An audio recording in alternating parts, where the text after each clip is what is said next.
Yeah. So I was trying to look right. at that site, but there was too much to go through. Yeah. Well, yeah, here's the thing. I want to, and this is going to be another show at Right. another time. Uh, Arcane. I was telling you guys about Arcane League 11, Yes. The trailer for that looked amazing. and the trailer does not do it justice. You know how Really? the trailers are usually the highlights? Yeah. No, the entire thing is on that level, if not better. That's fabulous. Yeah, Okay. I'm telling you, we got to do a show on that All because right. That'll be a late night binge sometime next week or so then. each episode is like 40 minutes. There's 9 Oh, episodes in the that first long. season. Jeez. Yeah, 9 episodes in All right, maybe the 2 first season. It's already been renewed for a second season. Better than Cowboy Bebop. That's awesome. Ooh, too soon. Too soon. And that I'm not feeling. I've seen. I got up to the second episode. I'm sorry, but I'm not feeling it.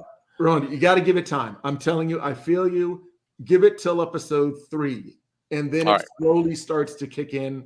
The silly outfits fade away, and it's literally just a cool show.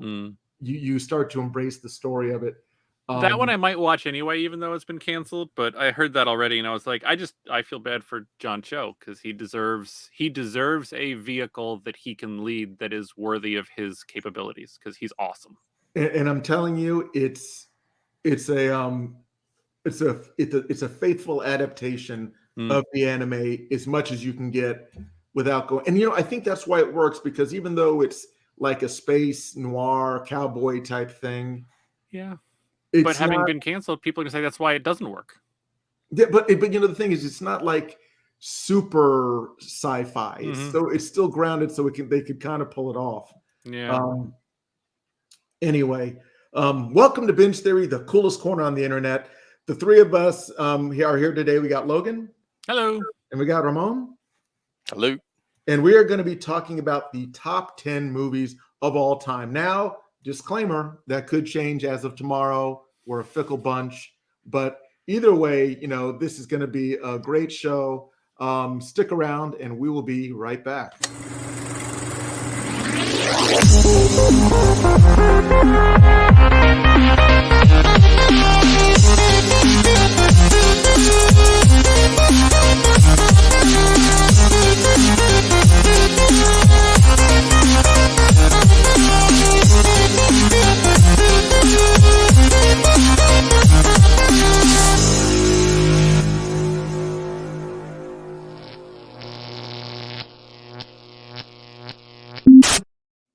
Heyo. So, all right. Yes. So we are going to be doing the top 10 movies of what I guess today. That's pretty much it. Of this time, we picked 10 top movies. Actually, as of this hour. Yeah. That is accurate, because I swear when I was working on this list, halfway through, I started, doing my 6 degrees of separation.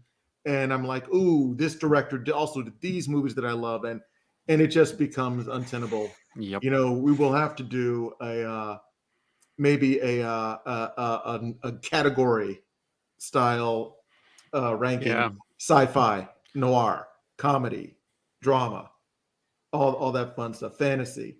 Yeah, it's probably a better way to holistically catch everything that would ultimately end up being in the overall top 10s. Exactly. We got to limit ourselves because we have too many movies that we love, and it's just too big a list. But anyway, I don't know if Kenny's going to be joining us. He may be a little late. He's got family duties. A lot of us do. But that being said, we can go ahead and start. I have the graphics all queued up on my end. Let me do that here quick. Bada bing, bada boom, and okay. All right. So my first one is. So this is 10, right? This is number 10. Yes, number 10. Okay. Number 10. I should have done like the number. Do a slick number graphic. Oh, I'm sorry, because my list is like from 1 to 10. Not so 10 is not my favorite. 1's my favorite. No. Yeah, exactly. We're okay. Yeah. Number 10 with the least favorite, which again, it's favorite of the most favorites. Exactly. The least of the best. Yeah. Yes, is Fight Club. Fight Club. Directed by David Fincher, starring Edward Norton, Brad Pitt, Helen Bonham Carter, and Meatloaf, and Meatloaf, a yes. remarkable role. And yeah, this was, I think, one of the most iconic of its time films ever, giving a whole bunch of Gen Xers a axe to grind, saying, I'm not happy with the way things are, and I want to go fight some people in a basement. So this was, have you guys seen Fight Club, both of you? Oh yeah. Yeah. Nope. I'm sorry to say no. How could you have not seen Fight Club? That's like really? Yeah. Well, whatever Fight Club basically stays in Fight. No, that's Las Vegas. Never mind. No, sorry, I have never ever seen Fight Club. No? All right. Well, hey, you need to put that on your list, Chief. I will, because I Yeah, actually definitely. I've been people have been telling me about it, and for a long time, and I just it's like me, where basically I don't get around to something, and then all of a sudden when I do, I go like, man, why did I not watch this? So You know what? I think it still holds up. I mean, Fincher does such great work, Mm-hmm. and his cinematography, and yeah, that is like a cultural cornerstone. A lot of quotes Oh, yeah. from that, yeah. And that was, not to dwell on it, but Brad Pitt was in his physical prime, and I mean, just Mm-hmm. abs and like 2% body fat. It was ridiculous, and not a bad actor, but he acted like a cocky Mm-hmm. guy, alter ego type, so it worked for him. But yeah, you should check it out. Maybe we'll do a deep dive on that sometime. I mean, Fincher. Yeah, there's a lot in there. So Yeah, absolutely. We got to do a deep dive on hundreds of these, and we Mhm. will set aside some time, get it into our schedule. mm-hmm. But that being said, let us move on to Logan. Your Mm-hmm. pick for number 10 is, I will cue it up as soon as you say it. So It is Serenity. there you go. So it had to make the top 10 for me. This movie in particular, I guess for being kind of a sci-fi geek always growing up, seeing just the whole story of the early cancellation and then the groundswell and then actually getting the film and being able to kind of tell the story. At the time, there wasn't much else that had done that sort of thing. Now you see it a lot more frequently, where Netflix picks up Lucifer, kind of a thing, and it continues on, or what was it, Passengers is picked up to actually go ahead and do a finish. Things like that is a lot more common now, but this was, I think, one of the first. And this whole universe holds a very, very dear spot in my heart, because the independent film that I worked on and met my future wife on, and I didn't know that. literally all of my friends down in this area, at least before I moved here and made other friends, were all a part of the fan film that we did, that was kind of based off of Serenity and in that universe. That I did not know that about your Really? wife. Oh No. yeah. Wow. Yeah. Wow. So so there was it was called Browncoat's Redemption. And it was being shot down in Maryland and Virginia, a bunch of kind of on-site locations. I found it on just a message board and drove down from New Jersey every weekend for the better part of 6 months, to help build the sets and do shooting on site and locations, and then editing and packaging DVDs and just you name it. And yeah, it was my wife's brother, actually, first, who kind of volunteered to do it, and then he told her, like, "Hey, you got to go." And yeah, I met her on the set for the first time, and we were friends for a number of years, and then more. That is a nice And story. we were one of 4 or 5 couples that got together. I think 4 of which got married because of that fan film. Wow. And I don't know, I've lost track of how many kids that are a result of that film now. At least 2, 4, 6, 7 or 8 kids, just because of all the people who met on that one film. So yeah, that Firefly Serenity universe really holds a spot and I can't separate the movie from the personal emotions either. So you can certainly argue the cinematic justifications for Serenity to be on the list, but for me, it's so much more than that. You know, I, they say that art is anything that evokes an emotion. So whether it's the art on its own or if it's the place and time, Yeah, it's and doing its job. the copious amounts of them, having met just about every one of the actors and interacted with them. I got to direct Adam Baldwin in his cameo in Browncoat's Redemption. There was a lot. Fandy and Mingo and their little cameo at the end as well. I mean, some of the scenes that we go into in the show, like we shot in Greg Edmondson, who did the music in his house. Like it just Really? the memories and the emotions and everything from this just it trumps it for me. Like there's no way I cannot always have it up there. I did follow. I actually followed the series and watched the movie too, because I was a huge Buffy the Vampire Slayer Angel fan. Yep. And I was like going when those series, kind of finished. I was going on trying to find something, something that something of Josh Whedon to hold on to, and that was it. Dollhouse didn't quite, I did not get on that train, but definitely Firefly, and I was kind of disappointed that they didn't renew for another season. Yeah. Well, you know what's funny, and I thought about you the other day, Logan, when I was watching. I think I stumbled across Saving Private Ryan. Okay. And you forget how many people were in that. Oh my goodness! And Nathan Fillion was in Saving Private Ryan. Well, wasn't Vin Diesel as well? Well, yeah. Remember, I did that little story about him. Yeah. And how that's right. Steven Spielberg put him in there because he saw his sizzle reel. That's right. That's right. Yeah. And Ted Danson was in it. Paul Giamatti. Yeah. Just a whole bunch. It's like you talk about super cameos. Everybody just wanted to be in that. Good one though. Good one. Serenity, 2005, directed by Joss Whedon. Good one. All right. Let us move on to the next one. Ramon, this is yours. I will let you cue it up and I will drop it in there. Yeah. So my number 10 was Pursuit of Happiness, and I really, really love this film. I actually it's just heartwarming and at the same time very inspiring. The way and this is a true story. And I was going. Basically, I think Will Smith did a wonderful job, and what do you call us, and his kid. Gosh, I'm blanking out. What the name of his kid?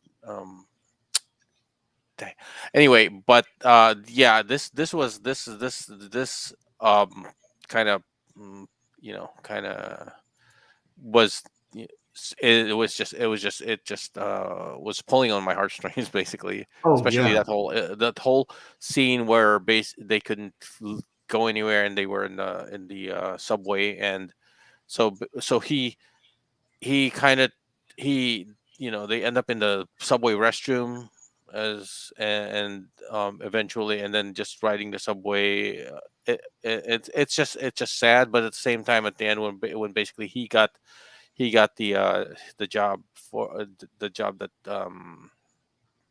that he what was the company again? Oh my gosh, I forget the company, but I'm with you 100%. There was he was when he barricaded him and his son in the bathroom. Somebody's literally trying to kick the door in, and he's just you talk about like that low in somebody's life, because we all have moments where it's probably desperation or just you don't see a light at the end of the tunnel, and having to basically barricade yourself in a bathroom because you have nowhere to go and you're trying to keep. It almost gave me that flashback of It's a Beautiful Life. The World War II film where he's trying to hide his son. Yes, exactly. From the harshness of the prison camp. Yeah, by telling him, like, pretending like it's like some kind of a fairy tale or something like that. Yeah, it's all a game. Yeah, it's all a game. Yeah. And yeah, and to your point, when Will Smith, I think it's Jaden Smith. That's his name. Jaden Smith. Yes. There Yeah. you go. And he's done, I guess, several films. he did the other one with his father, where it was what was it? I know you know this one, Logan. Sci-fi. Yeah, the sci-fi Yeah. where they were stranded on a planet. After Earth. There you Earth. go. Yeah. There you go. After Earth, and he was also in Karate Kid with Yes. Jackie Chan. Mm-hmm. Yeah, good film. Yeah. It's a really good film. I guess part of it also is because when I first it kind of not affected me, but kind of inspired me in a way, because when I first came to this country, I was like, you know what, I was waking up at like 4 a.m. in the morning, delivering newspapers and all stuff, and then working late hours at a church, and and just trying to figure out a way to get through college, pay my way through college, because at that time I was like paying out of state. But I was and I never I was going to go like, it's never going to happen. I'm never going to see like the end of the end of the tunnel and all that stuff. And I did, and it was a long journey. And I was going like, if anything else, this I mean, it's the what he went through. I can not really totally relate, but somehow relate in the fact that there is nothing that can stop someone from getting to where they need to go. If they just just need the drive to do it, and Perseverance. Yes. Yep. It was funny. I recently just saw him in King Richard. Oh, And yeah. Logan, did you see that? not yet, but it's I very saw the very high on trailers, my list. It's a good one. We got to set it on the list. Yep, On the definitely list. less. Yeah. Again, I mean, Will Smith's playing a father who's this one. He's trying to push his daughters to greatness. Very interesting film. Again, Will Smith. Don't get me wrong. You get the Bad Boys Will Smith, and every once in a while you get this character Will Smith where he's playing a character. You forget that he's an actor and not just a movie star. Yeah. There we go. All right. So good one. Good one, Ramon. I am going to drop mine now. Okay. Number 9. Number 9. And for me, this was my first introduction to Danny Boyle. It was 28 Days Later. Oh, that's a good one. And again, don't get me wrong, it's not the first zombie film, but as far as me, it was the first zombie film of its kind, where it made zombies more of a fast-paced horror film as opposed to the what was his name, Romero? George Romero, yeah. George Romero, his shuffling zombies. These are the running zombies. These are the running zombies, and technically they weren't zombies. Technically, they were just rabid people. Yeah. They were infected with a pathogen that came from apes that had been infected with an inhibitor or something like that. And they were just rabid. Everybody was just rabid and violent, and it was fast-paced, a high-quality soundtrack, with a lot of momentum-building soundtracks. It was, I thought it was a whole new take on it. That was my also introduction to Cillian Murphy and Naomi Harris. They young people. Oh, and also, what's his name? The red-headed guy with the beard. Great character actor. He's been in a ton of things. Oh, geez.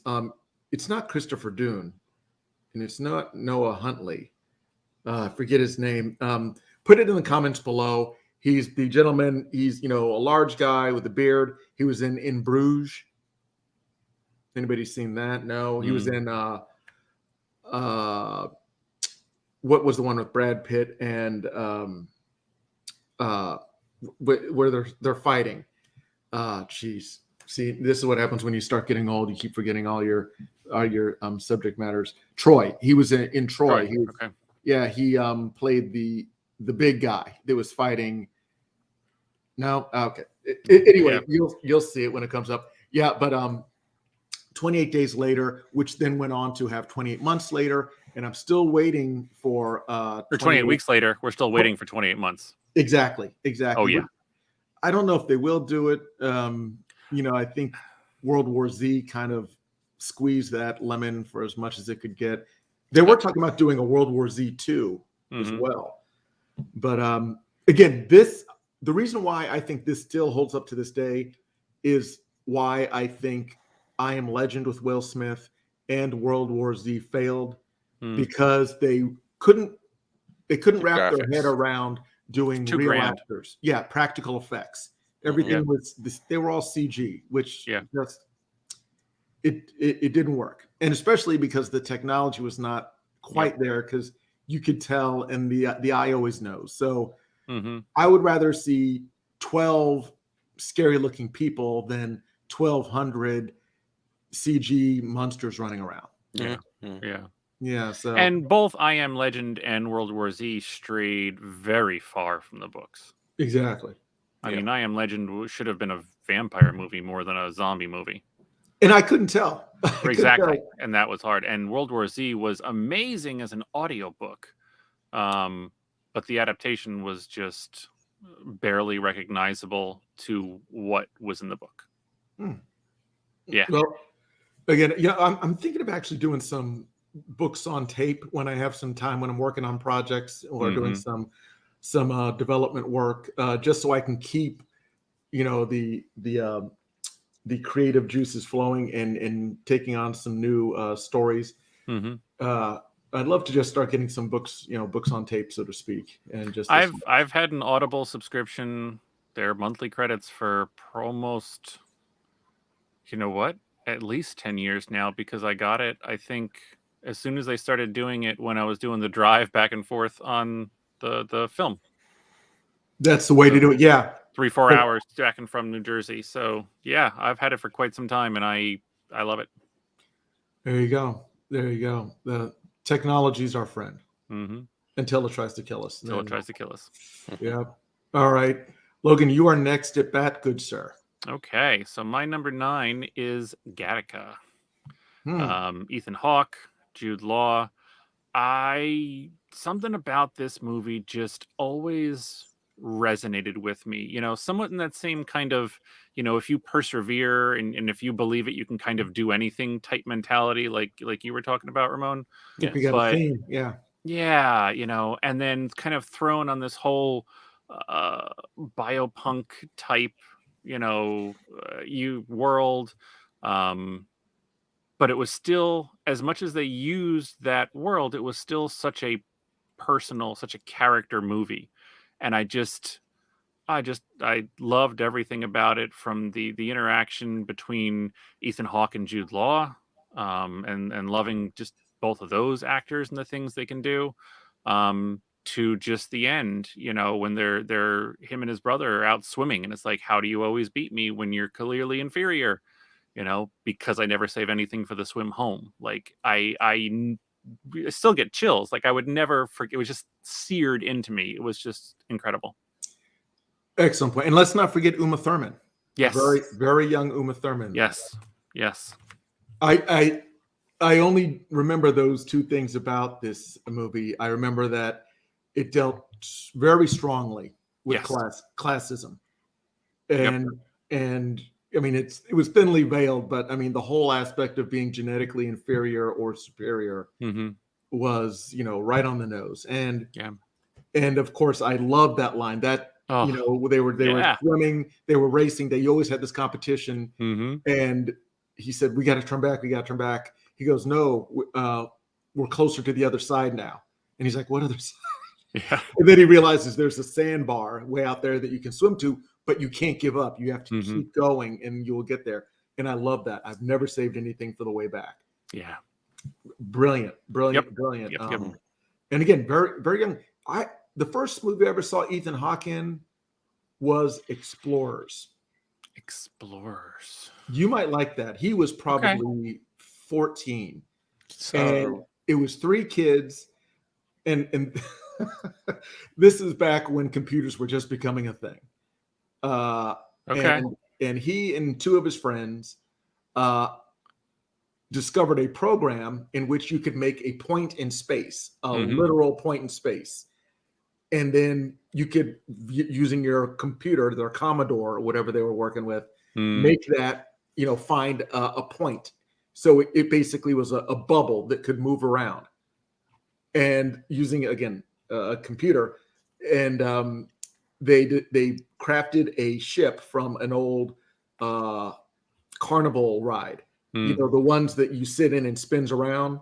They used that and they just kind of sealed it up, put it inside that point in space, and then went into space because it's, Mhm. there's no propulsion. You can literally just say, okay, go 5 light years here, and then it'll just take you there. So they went, and at the end, it kind of devolves into like a space thing, but it was just really interesting. And it was Ethan Hawke was this, very Mhm. young and Yeah.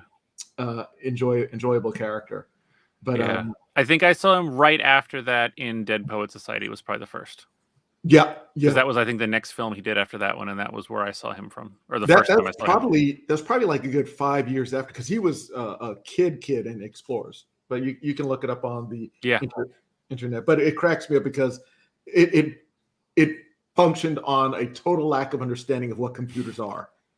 It was just like, I can build a program, and that program will allow me to create a bubble in space. We could do a top list of the things that computers actually aren't, but are used for in movies many Yeah. times over. Yeah, the misunderstanding of technology. And Yes. yeah. Greetings, Professor Logan. Would you like to play a game? Oh, it's learning. It's Mhm. learning. And that Yeah. that was one of them. I again, I'll put that on my list. Board you games. talk about range. Imagine going from that sniveling, and I mean that literally. He was sniveling the entire thing. That was his whole Matthew Broderick thing. From that to Ferris Bueller. Yeah. Yeah, but see, you talk about being the coolest kid in the universe to being like a little computer geek. And also, again, I know we're going off the rails here, but he was also in one of my other. I couldn't put it on the list because it's too long a list. I'm too short a list. Lady Hawk. Mm. Okay. Is that the one where? Is that the one with Michelle Pfeiffer? Michelle No, or- Pfeiffer and Rutger Hauer. So that's the one where Rutger Hauer. basically one turns into a hawk in the morning, and then the other one turns into a dog, and then they never see each other That is because exactly it. They're cursed to never be Mm. together because one's a wolf and the other one's a bird, and they can only barely see each other right at the transformation. And then it's like kind of a Shakespearean, or not like a Brothers Grimm type story, yeah, but that was I like that movie. It was like that was it had a very interesting. Usually when I see a concept that's never been done before, I uh-huh. kind of like, oh, that's neat. So Absolutely. A lot of my films that I love are the first of the kind that I've come across. It's not like an entire genre where, like, if Yeah. I were a fan of mob movies, I'd be like, oh, I love all these mob movies. It's Goodfellas. Yes, Casino was amazing, and Scarface and all that, but the first one that changed my game was Goodfellas. First time I ever saw that with the narration and the story and Mhm. and all that. But anyway, great stuff. Yeah. Okay, Gattaca, Yeah. definitely a good addition to the list. All right, Ramon, what is your next one, good sir? Oh, Collateral Beauty, another Will Smith movie. Have you guys seen this? I don't did think see I've it. seen this one. No. I saw it, but I hate to say it. I'm getting it conflated with 9 pounds. No. Yeah, it kind of so it's easy to it's kind of easy to just mesh the two together. But because I've seen was it 9 pounds or 9 pounds? It was him and And the Rosario one Dawson. Rosario Dawson where he gave away his art. No, but this movie, actually there was a toss up between that and this, but I like this one better. Because it kind of you're talking about things that haven't been done. Well, I guess it's been done, but basically taking and I grew up in the Philippines. This is the movie where I first ever heard the term gaslighting. So basically, what they did is like, so Will Smith and he and some of his friends actually headed up this company, and because of the death of Will Smith's son, or was it son or daughter? I think it was a son. He kind of went off the rails, kind of went bonkers, and it was affecting the company. He would come in the office every day, put dominoes on top of, just stack up dominoes until like you got like thousands of dominoes all around the lounge of their office and all that stuff. And that's all he does. Come in, stack the dominoes, go until one day he just topples everything over and then come back and does it again. And the and this so they basically, his friends were not just concerned about it, but they felt that something needed to be done. I mean, their business is, it was affecting their business. And I think they wanted to, was it sell their business or whatever? But anyway, Yeah, they wanted to vote him out, right? To yeah, get him yeah, out of the buy them out. company. And so they couldn't really talk to him. And so what had happened is one day, Will Smith wrote a letter to was it Death, Love, and I forgot who the third person is, but Death, Love. So he wrote a letter. It's an existential letter to Death, Love, and I forgot the third one. But and then Edward Norton just has this idea to just hire some actors and portray the actual, To embody these to embody these, and Yeah. basically film Will Smith interacting with him and making him look like he's crazy. So eventually he has, they have a reason to. That's right. Yeah. So it was interesting, but I think the more interesting part was like he was seeing this. He was going to he went to this group for people who've lost someone, and he started interacting with the head. And well, to top it off, to make a long story short, at first you thought that it was like maybe just the girl, the woman was like just really concerned, really just concerned deeply about this broken man, and then at the end it turns out that she was the mom of the kid, and he basically had Spoilers. to. Sorry, yeah, spoilers. But anyway, I just felt that this movie had so much in it. I mean, it was well acted. I like the premise. I like the storyline, and I like the little twist. The twist in the end. I mean, that was talking about, that was because I guess I've just gotten to saturated with a lot of these movies that's supposed to have a twist that you go like, and a lot of times I can just guess what's going to happen at the end. But I mean, these sound like films that deal with a lot of catharsis, Yes, and self-discovery, and like I was saying before, the drive to persevere. So that's again, that's another strong addition to the list. Yeah.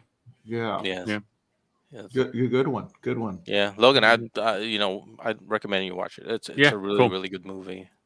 We gotta basically create a list of all the films that we like, and then just watch it. We have to make sure that we put a checkbox next to each one, which will literally be a couple of movies a day for the rest of our lives. So and we still wouldn't finish. No, it's again, I couldn't come up with 10 that were consistent because it cascades one right into the other. This is first world problems. I got too many entertainment to yeah. Well, right. I sorry to say it. I mean, I grew up in the Philippines, and this, a lot of people do the same things as far as so we're Filipinos are more into like the romantic love story type stuff. Yeah. So I gotta watch some more. I need to watch that Filipino animated series you had mentioned before.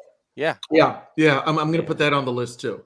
Yeah. So again, I love foreign films for the simple aspect that, and not films that are made about foreign countries or foreign cultures, but by foreign directors and foreign actors to get a sense of what's going on. Not to go too far off topic, but I remember when Denzel Washington had directed a film, and I forget the film. Maybe it was Fences. It could have. I think it was Fences.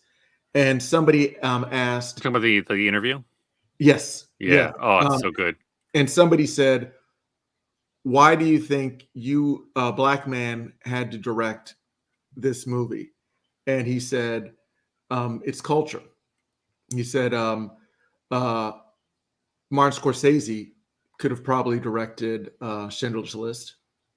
Um, Steven Spielberg could have probably directed Goodfellas, but it's the culture. You know, a black person knows what a hot comb feels like. A Jewish person knows the degradation of a society. You know, oppressing somebody in that specific way. An Italian American knows about the smells in the kitchen for specific dishes. So it's culture, not that one is more qualified than the other, but one just has an inherent understanding of one." Yeah. It's a beautiful answer he gave. Ugh. Denzel needs to shut up because everything he says is so profound. I mean, I get it. You're a well thought out, caring, intelligent individual. Enough. Leave some for the rest of us. All right. No, it was a brilliant answer. Yeah. It was a brilliant answer. He has a lot of great things. I've listened to him do some like speeches at colleges, and it's just so. And one last thing about him, if you've ever seen him play a villain in a film or somebody who does any wrong deeds, you will see them come to a tragic ending. Those are the only films that he does where he portrays a villain, is if that person gets their comeuppance in the end. So if you think about Training Day, if you think even about Man on Fire, people that have sinned, they always have it coming back to them. And he said he'll only play a bad person if that is depicted in the film. There you go. All right. So on to the next one. This one, I don't know if you guys have seen it. This is definitely in my top 20, but I put it in just for some variety here. This one is called Rust and Bone. And this one, it stars Marianne Cotillard, a great French actress. And also, this was my first introduction to Matisse. I'm not even going to say his last name. It's in there. You can see it. Real quick synopsis of this. Marianne Cotillard plays a woman who's kind of just floating through life. She drinks a lot. She goes out to clubs. She's in a meaningless relationship, just basically fumbling through life, not really facing anything head on, kind of a train wreck. And Mateus, he is a boxer who's basically out of work, bouncing from job to job. He has a son that he doesn't really see, and they're both just kind of train wrecks. And they come together and they have a little romantic connection, but nothing really comes of it. Then, through a tragic accident, she ends up becoming a double amputee. And they come back together just by coincidence, and they find this connection. And he, out of desperation, starts to become an underground bare knuckle fighter. And it's just a beautiful and heart-wrenching film because it's about both of them trying to lift each other up. And they just, they fall for each other, but it's in this situation where he's basically a brawler, and she takes on like kind of a managerial role. And if you ever see the trailer, you'll see how beautifully it is cut together. Fantastic score. It's shot in France, beautiful, locations and things like that. Not pretty France, but you get that feel for it. And it was just a beautiful film. And the end is heart-wrenching. That's all I'm going to say. I'm not going to spoil it for you. I definitely recommend you see it. Logan, you may not want to see it. Yeah, okay. It's beautiful and tragic, but that's No, I appreciate that. Yeah, that's probably going to be on my epitaph. But Mhm. it's well acted, and this was my first time ever seeing her because this was before she was in Inception. This is also before Right. she was in The Dark Knight Returns, playing Ra's al Ghul's daughter. Yeah, no, great. Oh no, you know what? I take that back. I did see her in a film. She played the French singer back from the 40s. And you know what? I just realized something. The song that they play in Inception to wake people up, that French song. Yeah. It's played by Pilaf, I believe. Okay. My history is escaping me, but you know that, and I'm not going to do the song, but it's like a staccato kind of a vocal, and it's very high pitched.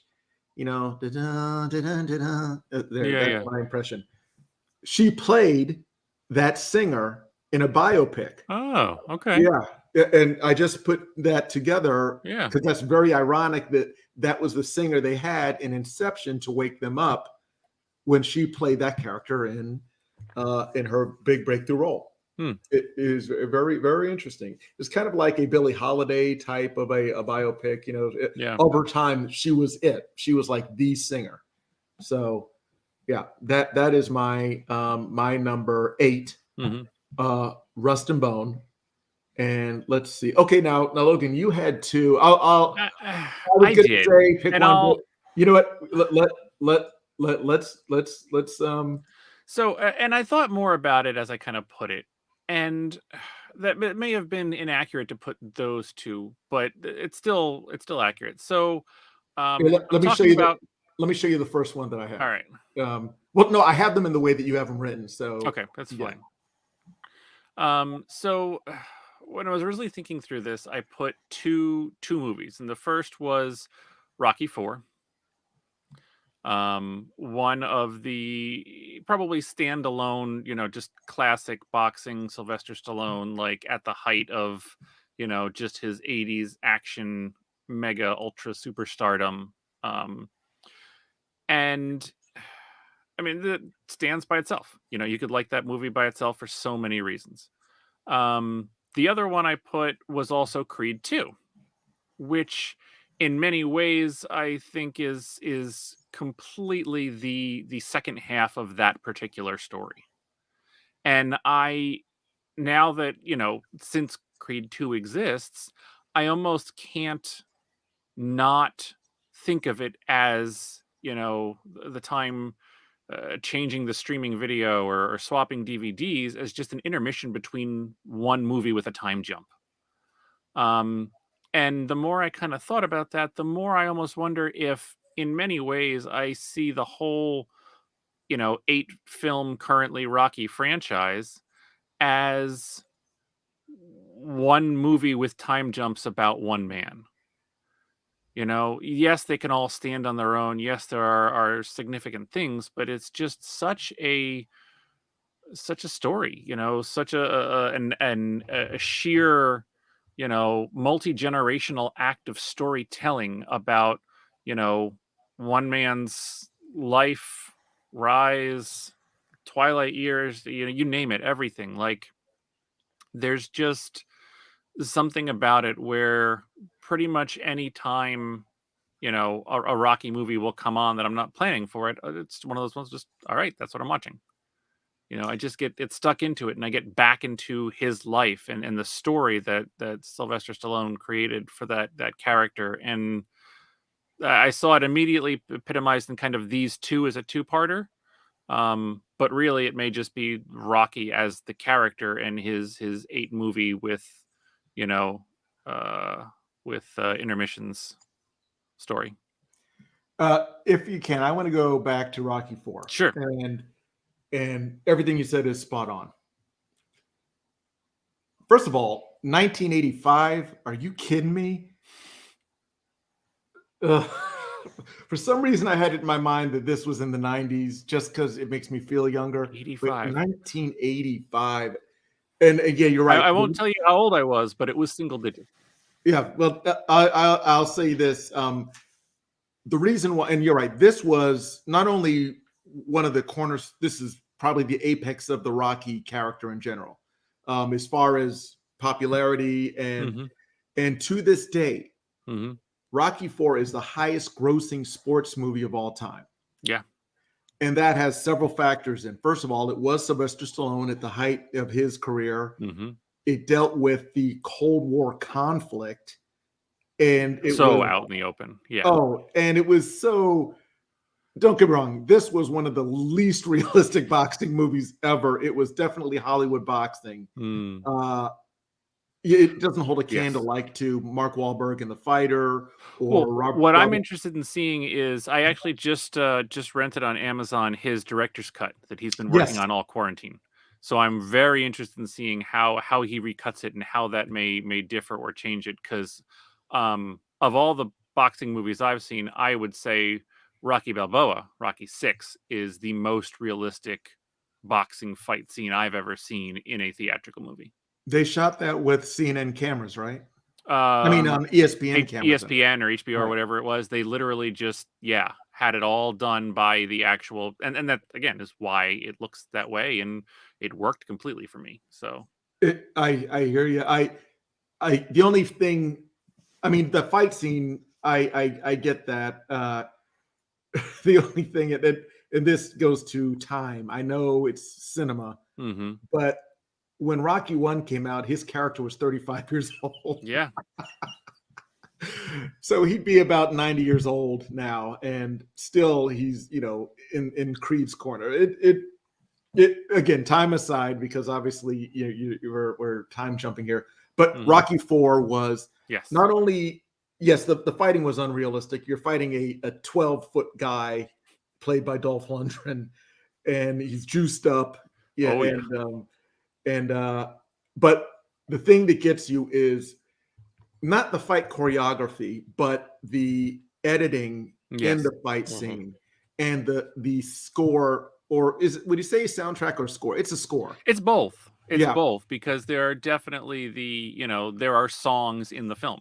Yes. But there's also just the instrumental. So it is clearly both in this case. Well, and definitely I think it's the instrumental during the fight where again, it's guitar, but it's you don't get that schlock 80s thing. Nope. And the note that he keeps coming back to me is when he's in the corner and Dolph is just raining blows on him, and then he's trying to fight back a little, and then he's getting pushed back. Again, we're going to character and perseverance, message. And and the notes I'm talking about, because he's like in the corner and Dolph's wailing on him, and then he tries to fight back, and his kids are at home like, get him, and he's like fighting his way out, and Dolph just nails him, and you see it looks like he just passed away right then and there with the force of the blow. His ghost left him and came back. Yes, exactly. It was like Doctor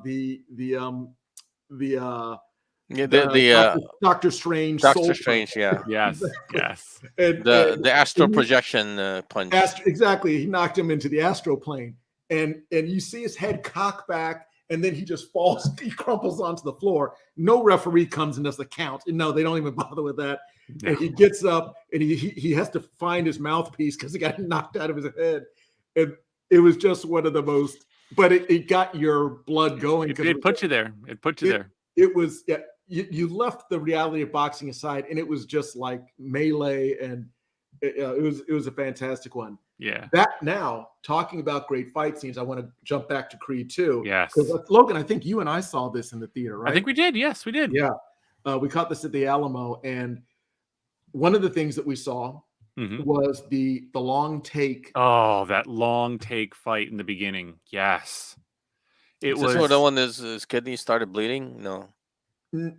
This is it was he was in a fight, and it was a round and a half, and it was basically all real shot, time, one take, beautifully beautiful, beautifully choreographed, and It was as scene intense and exhausting as Daredevil's hallway scene in season 1.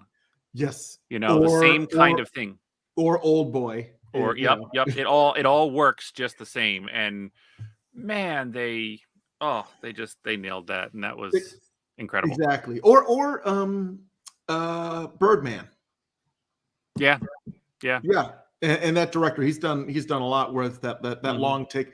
I don't want that to be a thing, but it was a good thing when I saw it, the long take, because it's a trick. It's a good editing. It's hard to pull off. It is indeed. I remember I also saw that in was it True Crime with Matthew McConaughey and Maybe. yeah, they did like it, but it was edited. You could tell. Well, even what was it? To go really contemporary, episode 3 of Hawkeye in the car. Yeah. Oh yeah. Yeah. When exactly. they did the full revolve, like Well, that they did that in Children of Men. Children of Men. Yeah. The car. So it's scene. already a thing. It's too late, Julian. No, it's a thing. I just don't want it to keep. I don't want that to be the thing. You know what I'm saying? Yeah. But it is a good thing. Yes. Just like candy, too much will rot your teeth. When you put this on the list, this is the one thing that really hit me. The child's hearing test. Yeah. That, I mean, again, you don't expect to see Oscar caliber scenes in a sports movie, but I should have put her on the what's her name? The plays his wife. Thor's partner. Valkyrie. Tessa Thompson. Tessa Thompson, yes. Yeah. Again, she actually sang. See, she really yeah, sings, by the way. Oh yeah. She's a bona fide artist. Yeah, I love those songs too. Yeah. That she did. Again, great actress, and I loved her. She's also in Westworld, the HBO series. She was in that. And she's done a lot of independent films. And of course, she's in Thor: Love and Thunder coming up. She's and the Men in Black with Chris Hemsworth. Well, yeah. Sorry, you want to forget that one? That was the thing. Yeah. But again, that was all of the drama in that really was, unexpected in its caliber of performance from both of them. And even, I'll tell you what, the scenes, especially when Rocky got sick. Mm-hmm. I mean, don't get me wrong, there was struggle and adversity in Rocky 1. Absolutely. But after that, everything was basically him just getting in shape and relearning how to fight. These were life-altering things that you can't fight your way out of. You just got to, deal with it. And I loved when, again, first of all, that scene, if I could just, describe it a little bit for those who, I mean, it's not spoilers. It's a scene where he and Tessa Thompson give birth to a child, but Tessa Thompson is suffering from a degenerative hearing condition, and they test the child to see if the child would inherit that as well, and they do like a hearing test in an isolated room behind a glass window. Yeah. And there's no dialogue. You just see Michael B. Jordan looking at her while they're holding the baby, and the woman is testing the baby to respond to certain frequencies. And you just see her looking at him and just, I'm trying to describe it. There's I'm going to call it a prideful ache that she has when she looks at him. Like, I don't want you to see me break down, but I'm devastated. And just the look in her eyes and the tears, and she's wiping tears away, not weeping, but just, trying to brush tears off of her face because she's staying strong, but it levels you.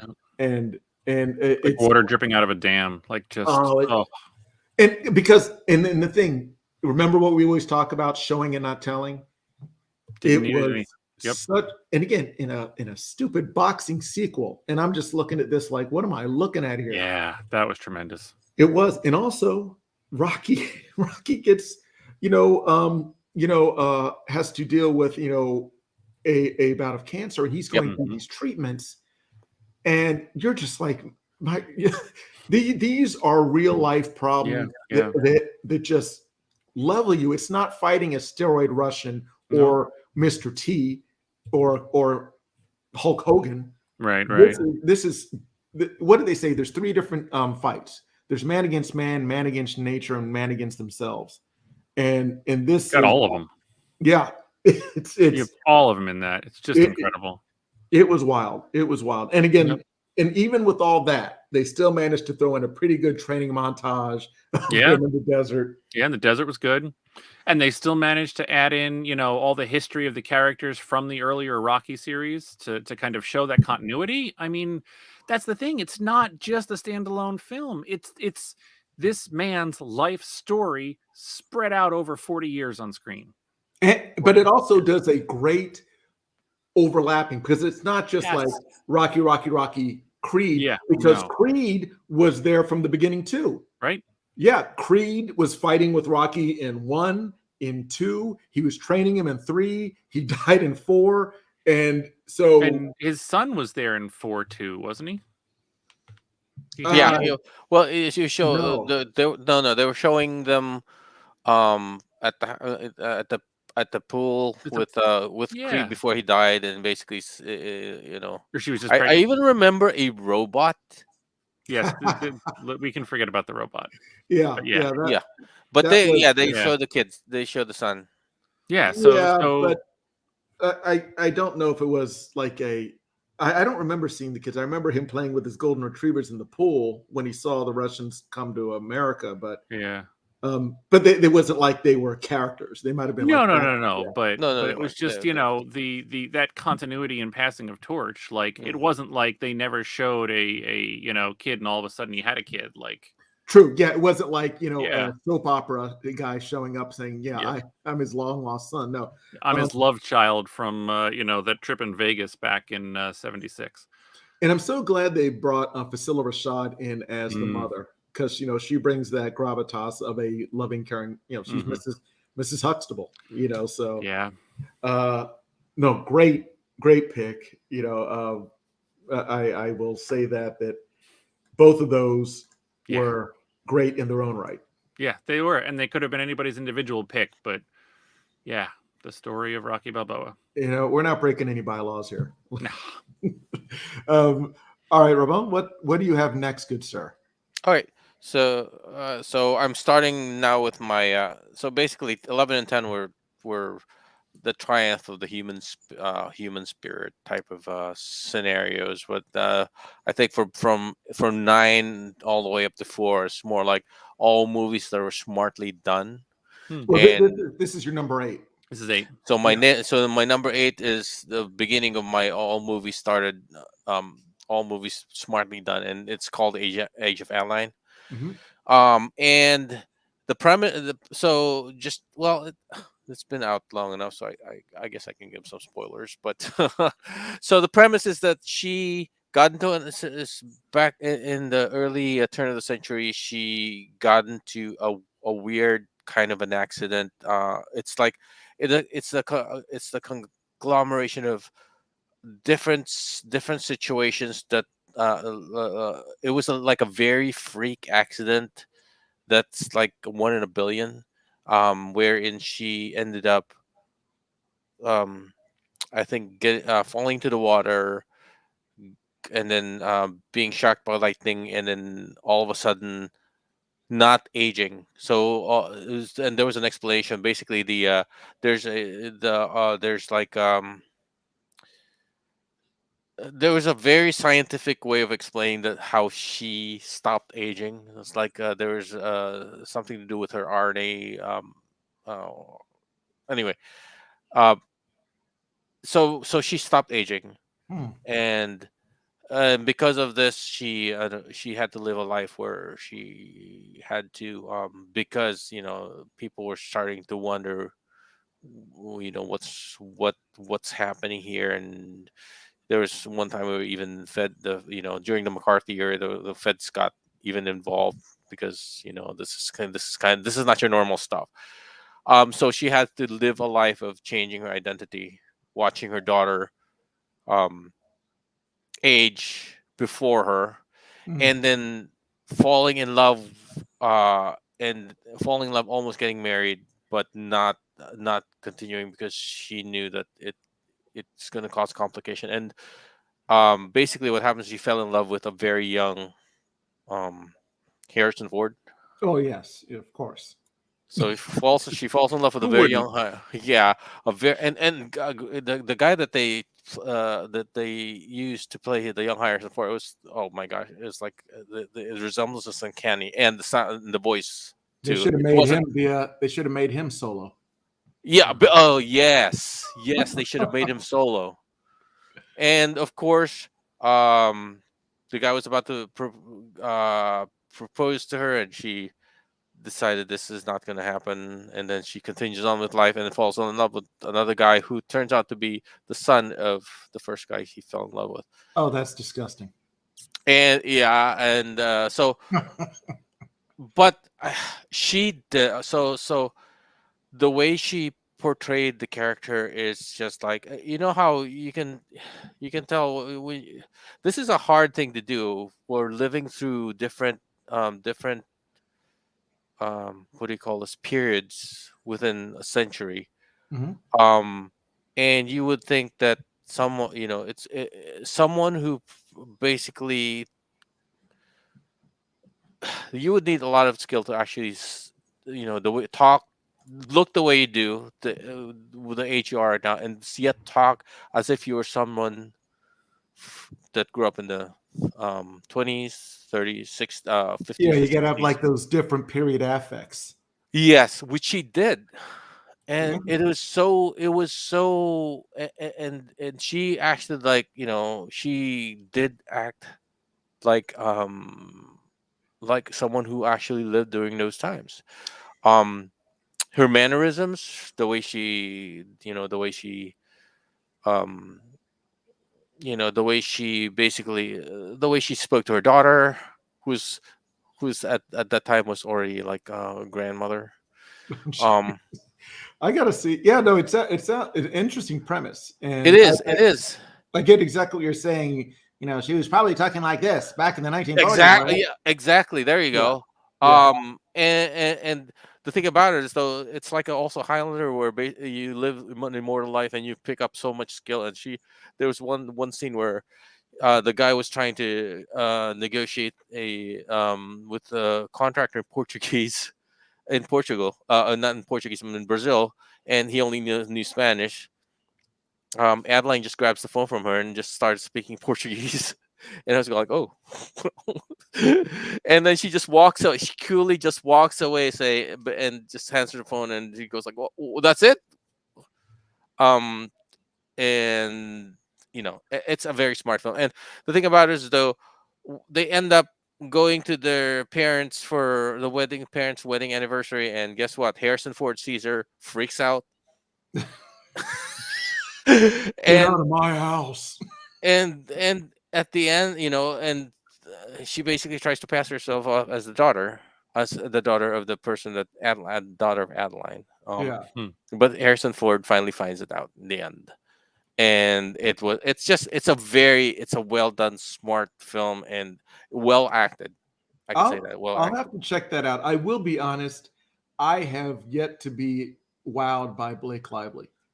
Well, you're gonna Yeah. be wild here. I mean, Blake Lively did a very excellent job in doing the Well, character. this will be a good change of pace because I saw my first time I saw her was in A Gone Girl, uh, Okay. and she was with Ben Affleck. And don't get me wrong, she's playing a woman who was of low moral virtue, I guess, and Yeah, that she wasn't came her up. shining. Yeah, so that's, and sometimes when somebody gives you a portrayal of a character that kind of burns in, and Yeah. that's all you know them as. Then I saw her in a film called The Shallows, where it was Oh, the shark basically, thing. yeah, she was just stranded on like a buoy where a shark Hmm. is swimming around her because apparently sharks have vendettas, and so it was. And then I saw her, and this is what kills me. There's a small category, and Logan, I've talked to you about this before, about trailers that look phenomenal, Mm-hmm. and then you see the movie and you want to rip your eyes out. She was in a movie that was I don't want to call it trash. I want to call it the water that collects at the bottom of trash. It was Trash tea. It was trash water. Yes, trash. It was trash soup, and it was called the rhythm section. And you probably saw a trailer for it. It's basically she is on a plane and the family goes down, and it turns out it was a terrorist. So what does she do? She says, I want to go find out who's responsible for this. And she meets a Jude Law, who is a very skilled hitman. And she says, I want you to train me to go after these people and kill them. And at the end, she doesn't kill anybody. She's horrible. She's the worst hit person ever. She set female hit people back decades because she has no skills. And it's just a series of botched attempts on everything. The worst. Garbage. And the trailer was phenomenal. Easily one of my top 10 trailers of all time. And then you watch it. It's maybe like they just took all the good parts of the movies and just crammed them in the trailer. And also, you know what they do? And this always gets me when they take a song I love, make a rendition of it, and then you're just all the nostalgia floods back. So they had Nirvana's My Girl sung by a woman, and it was just done in this beautiful way. So they're shooting all these beautiful scenes, and you're just hearing this, Nirvana song rattling around in your head, but with a new twist, and you're like, oh, this looks so good. And I'm watching it, and I was like, oh, I want my money back. And it was, it was the worst thing ever. But go see the trailer. The trailer is all you need to see. Okay. Don't see the movie. Don't see the movie, just the trailer. Cool. I'll tell you what, and I can afford that length of movie. Yeah. I mean, luckily YouTube has them. So go the rhythm section, Blake Lively at her best, and only but I will check this out. Yes. I'll check it out because you make it sound good. And I do like those ones. And I always find it funny, how we change talking from the earlier part of the century. And the delivery was so much more curt and so much faster paced and just very, specific. And and now, oh geez, we barely even speak English anymore. But that being said, it sounds intriguing. All right. Moving on, fellows. Now, number 7.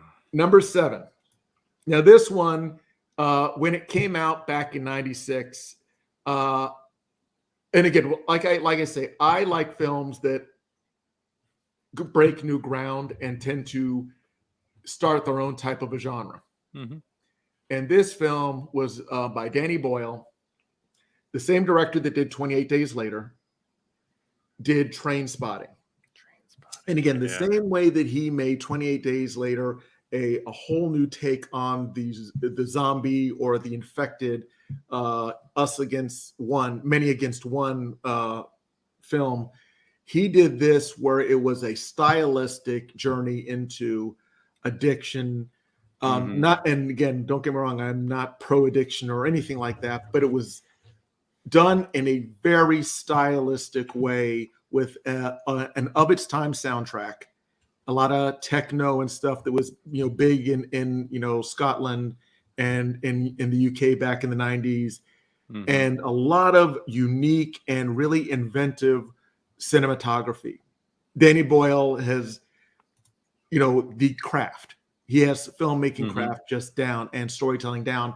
And one of the reasons why I like Danny Boyle in general is because I've watched him over his career never make the same movie twice. He has done Sunshine, which is a sci-fi thriller that's kind of on par with 2001. Yeah. And he's done, obviously, 28 Days Later. And then he's done Trainspotting. And every film he does is a completely different genre, but stands on its own with skill. And, of course, we're introduced to a very young Ewan McGregor, Johnny Lee Miller, who went on to star in Hackers with Angelina Jolie. And even, what's her name? Ewan Bremer. I think that the young woman, she was in No Country for Old Men. Oh, okay. She played Josh Brolin's wife. with a very thick Texas accent, which is hilarious because she's Scottish. And she was also in Boardwalk Empire, if anybody's ever seen that. So anyway, the subject matter aside, this was probably one of the most stylistically original films I had ever seen. And again, of its time, it just stood out to me and really just, showed me a whole new look of filmmaking. So that's why I kind of really appreciated this. And of course, Ewan McGregor is now Obi-Wan Kenobi, soon to be coming out with Obi-Wan on Disney Plus. Yes, which should be very exciting. Now, I don't think he's doing heroin in this one, but it's they wouldn't call it that even if he was. It's metachlorians. He's shooting metachlorians. That's what. So that's what it was when Qui-Gon Jinn was saying, "Oh, he's got metachlorians in his system." He's a drug addict. Can't do it. He's like, "Can I test his blood? Why do you need to test his blood?" Oh, trust me. Yeah. Oh, that's horrible. I should not joke about that. But again, great film of its time. Okay, now Logan, let's go on to you now. All right. Yes. So mine, and this movie I think embodies somewhat of a kind of the same thing you were saying. There will always be Star Wars. There will always be Star Trek. There will always be large franchises and things that are just kind of done. But every so often, something just out of the blue comes and just rocks your world. And for me, The Fifth Element was that. I had never seen anything quite like this. The walking the line to absurdity, but so serious about itself at the same time.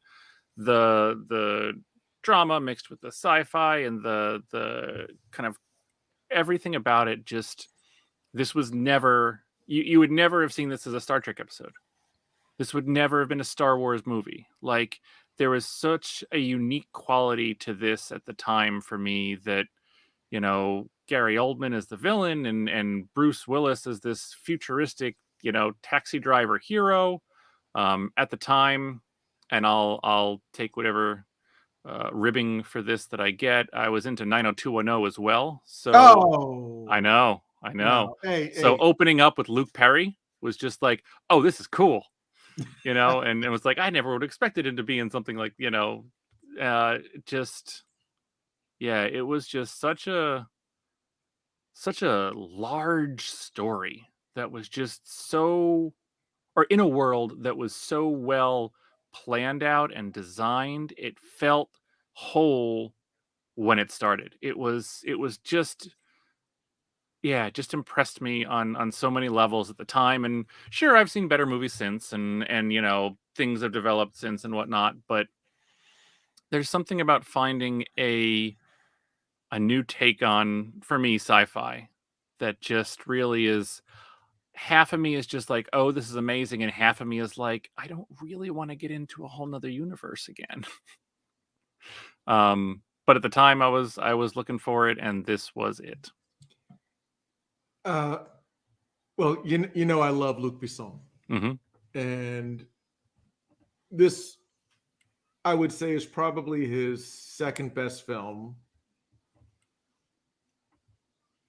and everything has gotten progressively worse from there. But this one of its time, I have seen it. I will stop if I'm walking past the TV and there's certain scenes. It had a lot. It was chock full of a lot of inventive stuff. Definitely an original color palette, and again, I love Gary Oldman. Gary Oldman can do no wrong. Oh, he was fabulous. Exactly, and fabulous. And again, obviously, Gary Oldman and Luc Besson have a relationship because they were together in Leon the Professional, right? And this one, it was very unique. And Luke Perry, that was his heyday, and even though he played a very small character, which I thought was odd because he was, it was very quick. Yeah, and he was dead very quick. Yeah, and Mia Jovovich was not a brand name yet. No. I think I may have seen her. Blue Lagoon. What's that? The third Blue Lagoon or the second one? Or... No, I would never see that. No. Well, I saw her in Dazed and Confused as a part of their cast. Okay. Oh, okay. Yeah, she was just, I don't even know if she had any speaking parts in it. She was literally just, the girlfriend of the guy who had the cool car, not Matthew McConaughey, the other guy that had the cool car. I saw her, she was playing guitar. She just had long black hair, a little hippy dippy kind of, this is Texas in the 70s. So, and then all of a sudden I'm seeing her wearing thermal bandages. And Yeah. and it was and again, Yeah. Tiny Zeus Lester was the president or Yes. A president of the world. Yeah. President of the world. Yeah. It's like it didn't think too hard in some places, but then again, it didn't need to where it didn't. And I think in comparing this directly to his later movie Valerian, I think he was actually, I mean, I think he was helped by the fact that this was 1997 and there was only so much that a digital effect actually was. There had to be a lot of practical aliens and practical effects and things. And while I know in some of the interviews that I saw for, was it Valerian in the City of 1,000 Races or something, I don't know, he was always going on about the excitement that a lot of the limitations he's had are no longer with effects and computers and all this stuff. I really think that kind of may have gotten a little carried away in that one, and that he just saw there was too much shiny and he went too much that way, and the restrictions that the time on The Fifth Element placed made it, as at least for me, as good, as classic, as real of a world as it was. Because as fleshed out as Valerian was as a movie, it didn't have that same real feeling. The eye knows. The eye knows. And again, you can take that back to Star Wars. Yeah. When they went from practical to digital, it falls apart because nothing looks like that. Nothing looks like of when it does actually finally catch up, and you have something like The Volume, where The Mandalorian, you can absolutely say feels real. True. They're doing that in Star Trek Discovery season 4 as well. It's all LED cameras and LED TV screens for the entire set, so you get real practical lighting effects. And again, maybe it's the digital adding an element of practical back in, but it's gotten to a point where it can do it. But there was a good 20 years where many people tried and they just couldn't do it. Well, and don't get me wrong, of its time, you're probably like, wow, but that's because you have nothing to compare it to. Mm-hmm.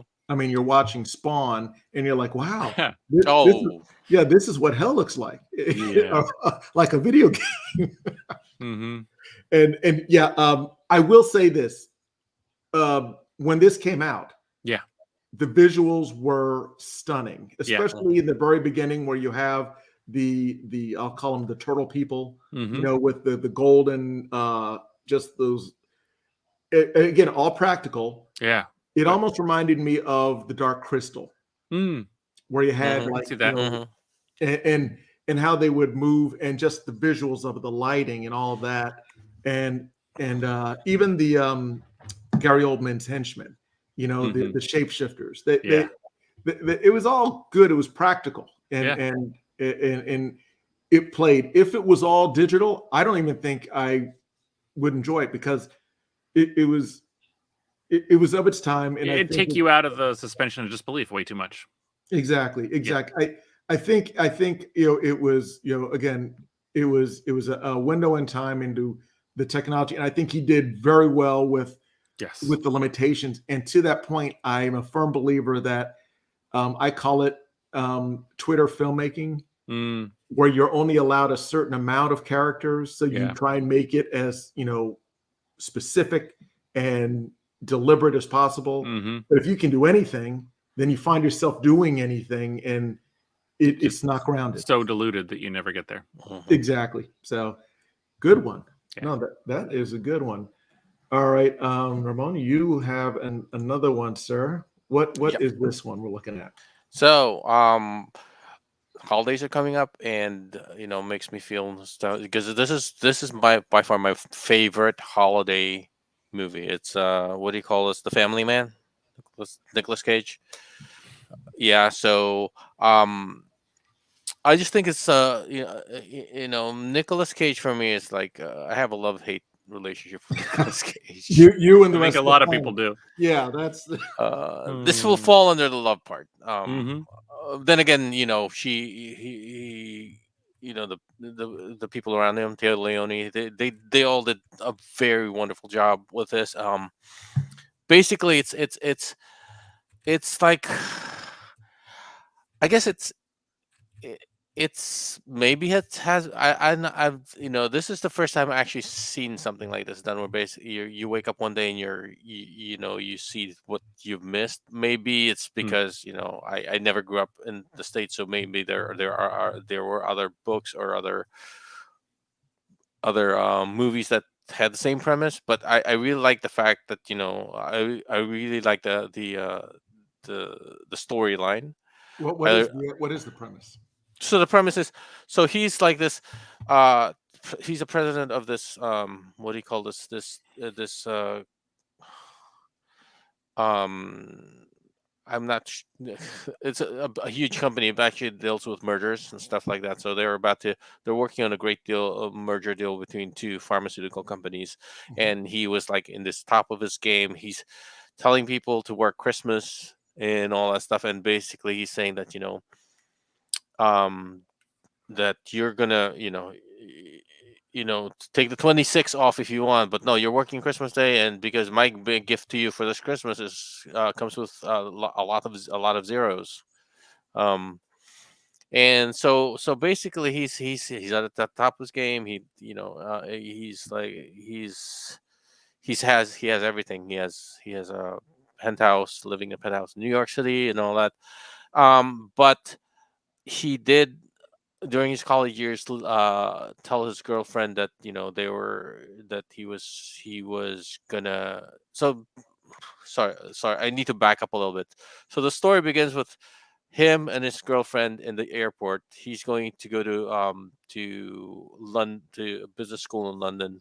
And the girlfriend is saying, stay with me. I don't know what kind of life we're gonna have, but I know it's with you, it's gonna be wonderful and all that stuff. And he decides to go on the plane anyway. And that's where kind of like the kind of like the branching goes out, where basically he could have lived this life, but he went this way instead. Came back, they never got together. He became a successful businessman and all that stuff, and then he meets Don Cheadle, who is like a who, yeah, is he the magical black man? exactly, he's Oh. the angel. So let me tell you how this angel basically goes about sort of presenting Nicolas Cage with this alternate life. He goes into a what do you call it, a convenience store, tries to exchange a lottery ticket. And the clerk is going like, no, you drew in the line, that's cheating. And he goes like, you're not even looking at the ticket. And he goes like, no, I know what you're doing, you're cheating, you drew in the line, that's not acceptable and all that stuff. He takes out a gun. Lanchiel just takes out a gun. He goes like, look at the ticket, you're looking at me, look at the ticket.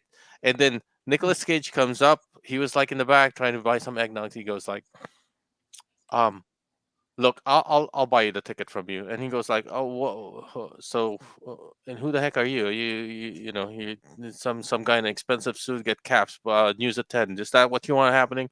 Do you want to die? And he points the gun at Nicolas Cage, and Nicolas Cage goes like, no, I want a business deal. I'm gonna buy. I'm sure the ticket's good. I'm gonna buy it for you. The ticket's worth $250. I'm gonna buy for you for 200. I made an extra $50. So he goes like, oh, and Don Cheadle goes like, you know what?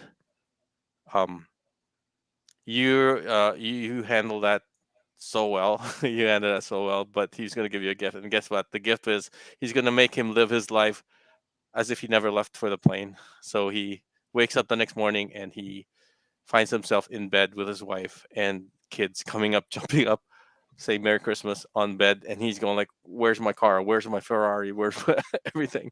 So he lives his life basically wanting to get back to where he was, but instead he's living this alternate life with his wife, a poor man. And then at the end, he falls in love with his wife, falls in love with his kids, loves his life and all that. And then Don Cheadle comes back and he says, he sees Don Cheadle again. He goes like, "No, I'm not going back."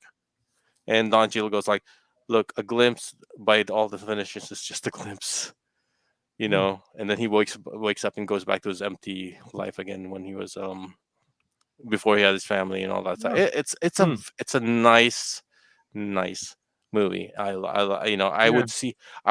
would watch this every Christmas. I would watch this over and over and over and over again.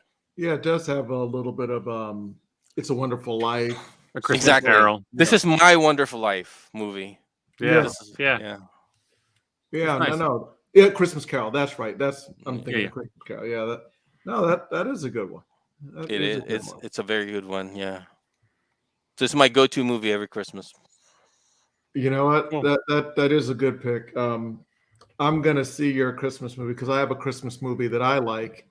Very heartwarming, very endearing, and that is called Seven. Now, Merry Christmas. Here's a head in the box. you know what? It comes with gifts, exactly. And another David Fincher film. I am a loyalist, so I did David Fincher with Fight Club, and now I'm doing David Fincher with Seven, just like I did 28 Days Later with Danny Boyle, and then Trainspotting Danny Boyle. So I'm a loyalist, if anything. And Seven came out in '95 with again Brad Pitt and Morgan Freeman, and an amazingly shot thriller suspense. I was torn between this, and again, this is why 10 is never enough, because I had this one and I was also trying to break it up by genre.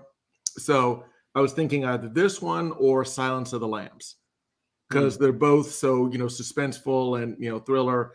Obviously, I tend to lean towards the darker side of, the psychology of people. And I just thought this was brilliant.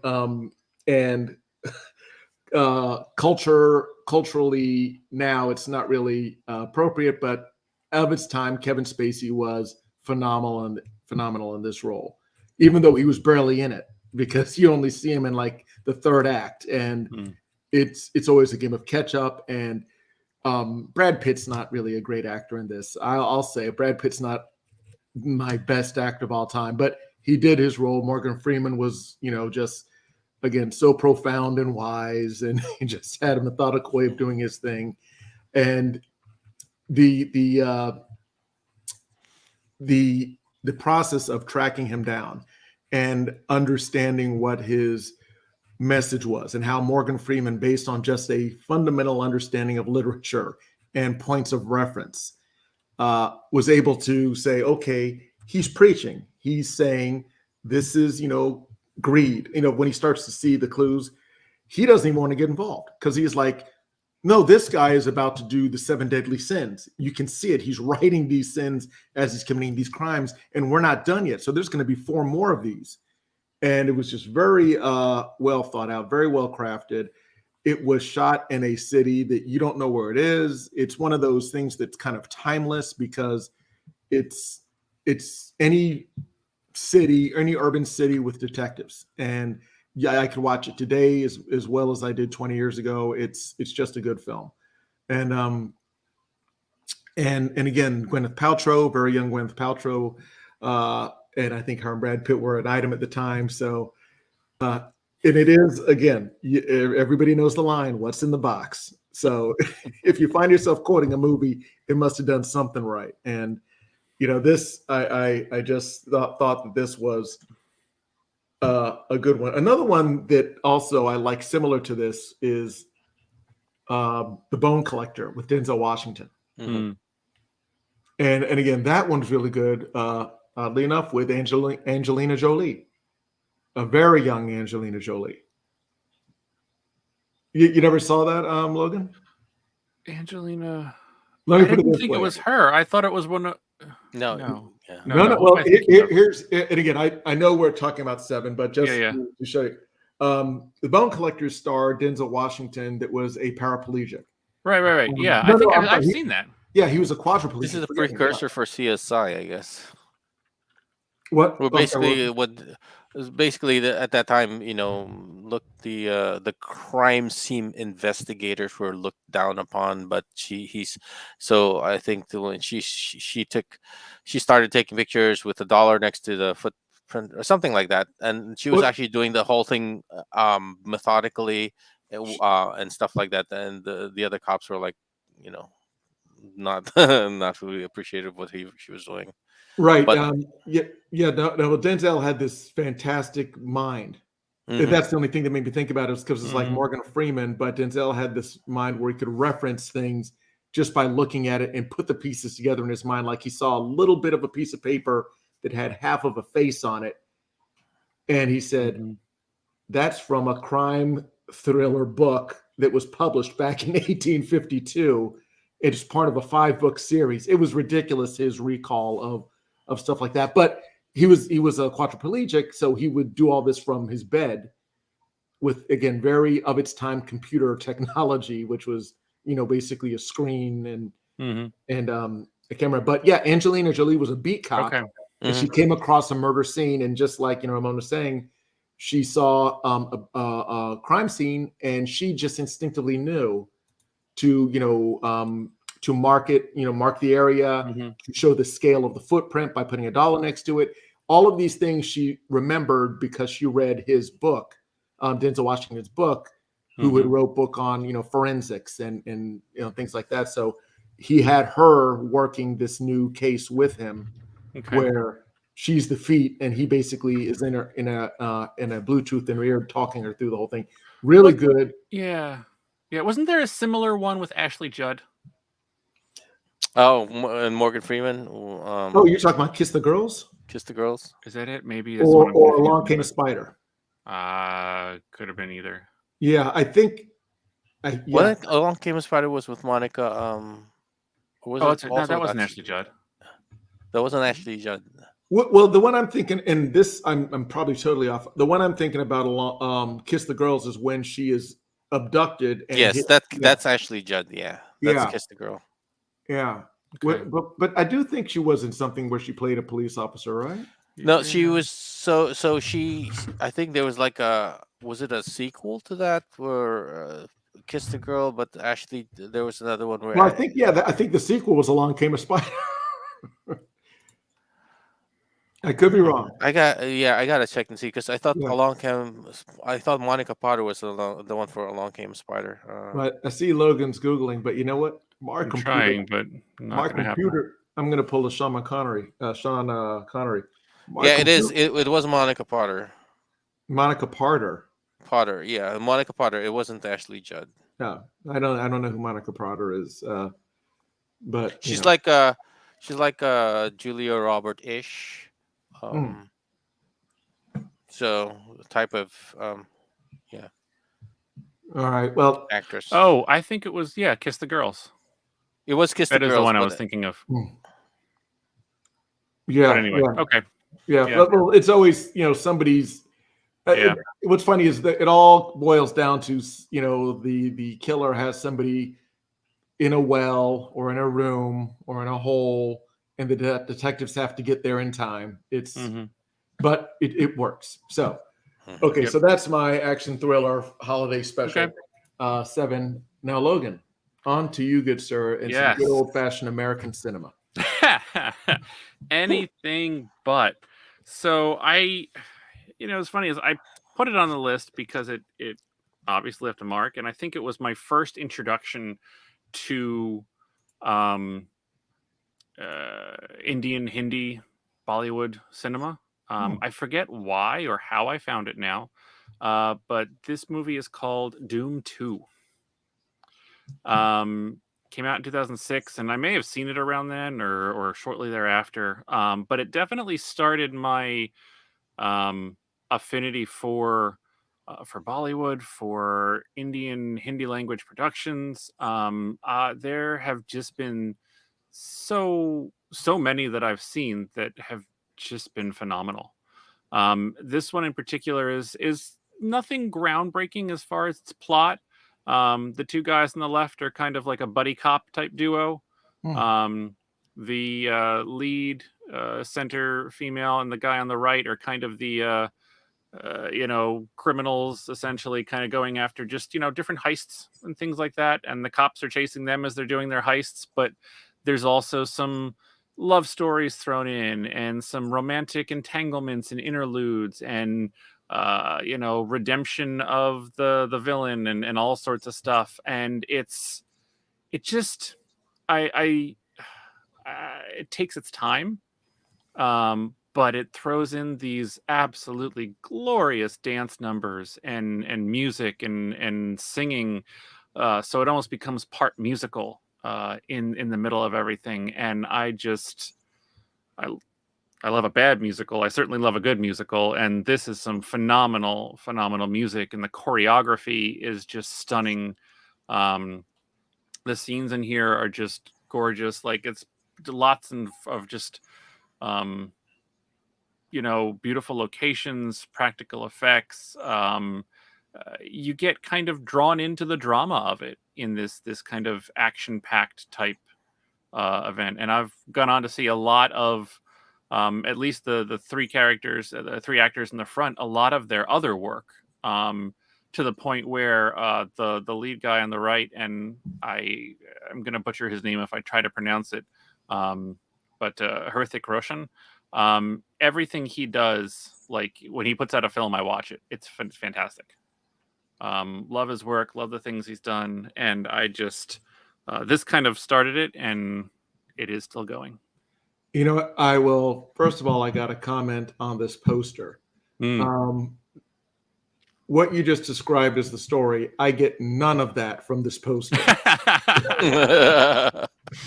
Nope. All I see are some gorgeous people, some guy that lifts way too many weights, and it just looks like a runway.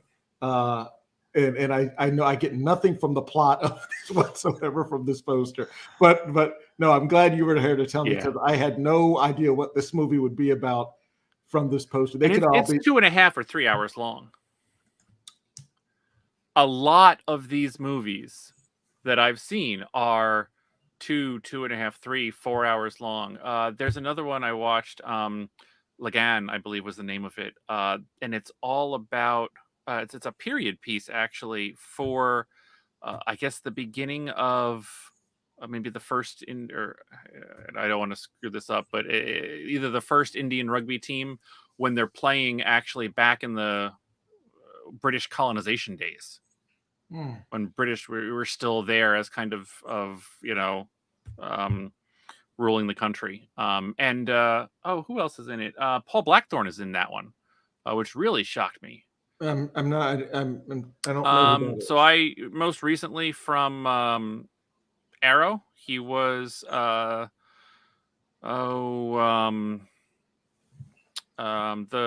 police chief. I'm sorry. I never got into. Also Black Canary. Yeah. What's his name? Father, Paul Blackthorne. He also had a series, I guess, on Sci-Fi way back when. It was like a mystical series, something with a D, I think it started with. Okay, I see him. Yeah, he was in the Dresden Files. Dresden Files, that's what it was. Yeah, I had it right. It was a D. Yeah, I don't know him. I knew him from a lot of that, and from Arrow, certainly, and to see him play it back then, like he plays like a British captain, and it was awesome. And again, 3-4 hour long epics, like they don't shy away from length, which I just love. Do you think that's because they don't have the typical Western 2-hour machine where they're cranking out? They're trying to have like 5 showings in a day in a theater. Do you think it's more of like an evening event, their movies, as opposed to Western movies where you got to keep it around 2 hours so we can, make that money machine go? I don't know. I will admit I certainly don't know. I haven't delved in much to the methodology behind Bollywood productions Right. and Indian film like that. But I know in this particular Doom 2 actually was one of the widest releases I think ever at the time. And this was for 2006. It had I think almost 1,800 I don't know, locations or kind of prints. Like it just it was very well received. It did very well at the box office. It was at the time one of the, if not the highest grossing Bollywood film of all time at its release. And went on to win a whole bunch of a number of the smaller awards, a couple of best actors. It swept the MTV India Style Awards, which I guess is kind of the equivalent of the MTV Movie Awards at the time, which again, back in 2006, 2007, were still actually a thing that people cared about. So it, and has a pretty good, Rotten Tomatoes record with both critics and viewers. So it did a lot of things. It's the second in a series. There was a 1 and there was a 3. 3 in particular stars another giant, if you will, of Indian cinema, Amir Khan, and takes place in Chicago. And that, again, has a very unique, maybe a little overdone, but just a unique take on a story that you've seen before. And again, it's that same kind of, the two police officers going to America, and then it's now a little, Indian officers out of water in America, added to kind of like the third movie. And I think they have plans for a fourth or something too. But it's a fun series. It was a great movie, and it was my introduction to Hindi cinema. I'll have to check that out. We should do a watch party on it. I would love to hear your reactions live. There you go. It's a long watch party, but it's a watch party. Yeah, no, you know what? Do you know where it's showing? Do you know where I can find Amazon? I think the last time I saw it was on Amazon Prime. Amazon Prime, okay. I believe so. Well, if not, there's I'll have to find it. There's an streaming service for Indian cinema that I believe is also no subscription kind of a thing. And I'm checking Tubi right now, see if it's on there. Yeah. Well, it's funny, not to go back to the well, but Danny Boyle did a film that is technically Bollywood. Okay. Slumdog Millionaire. Oh, yes. And I'm only going to say it's technically because they did literally have a dance scene at the end in true Bollywood fashion. Yeah. It wasn't part of the story. It was literally they just put a Bollywood dance scene at the very end to just, I guess. I think they pretty much put dancing. There's another movie I want to look at. I've kind of seen. It's called Basmati Blues with Captain Marvel. What's her name? Brie Larson. Okay. Yeah. Yes, it looks like it is available on Amazon Prime right now. Amazon Prime? Okay. Yep, Doom 2 and 3. You know what? Then let's do a Doom watch party. Yeah, totally. All right. All right. Well, we have now. We're only going to be doing our 10 to 6 because, again, this is obviously a comprehensive list. Yes, it's a movie length episode already. Yes, exactly. And to bring us home, Ramon, we have your final pick, number 6. Number 6. So Gifted. 10. So Gifted. This is the one with Chris Evans and McKenna Grace, and this. Another smart film, another well-made film. I think McKenna Grace did a wonderful job. So this premise of the story is, McKenna Grace. So Chris Evans was married to a math prodigy, and who was I think there were several theorems out there that only the top people, so basically there's several theorems that are unproven yet, and I think the mom was on the verge of proving one, and that which would have made her some, I don't know what the a laureate. I don't know, some kind of anyway. It would have put her in the one like in the top ranking math geniuses of the entire world. Um, and what happened was she got consumed by trying to prove this theory that she committed suicide. Hmm. The daughter has that gift. She's a math prodigy. Hmm. But Chris Evans basically, when the mom died, she didn't want the daughter to follow in the mom's footsteps. Simply because she's a girl. She's a little girl. She needs to grow up as a little girl. Now, And she careful. This I may want to see this, so don't give me the ending, but definitely keep telling me, yes. what's going on in this. So Yes, so I won't tell you what the ending was, but Mhm. so he wants he takes her daughter somewhere where uh where they can start a new life, um Hmm. and what do you call it? And for her to grow up like a normal kid, but she's not a normal kid. She goes and does math puzzles, math, algebraic equations that are way too advanced for her.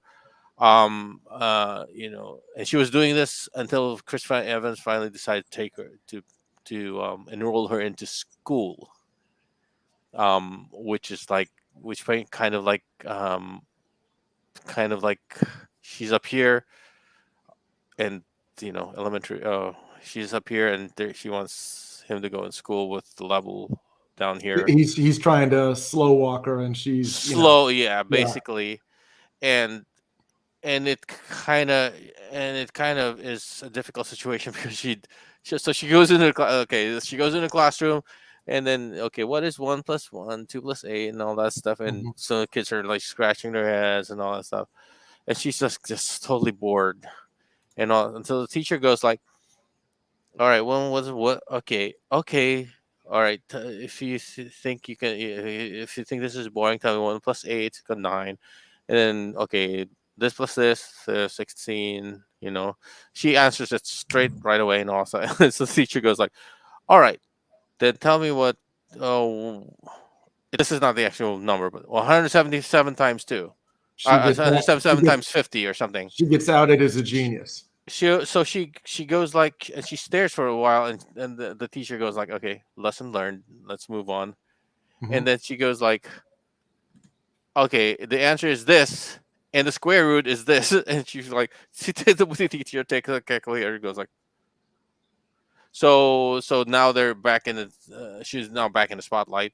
And Mm. the teacher thinks that, or the school thinks that, the father is, she deserves to be in a higher, Ah, this is and the father disagrees and all that stuff. So, and they really really are adamant about this, so they contact the mom, which is one of the mom was the mom is the grandmother, which the mother of the mom who committed suicide, who's also trying to push to okay. get this theorem completed.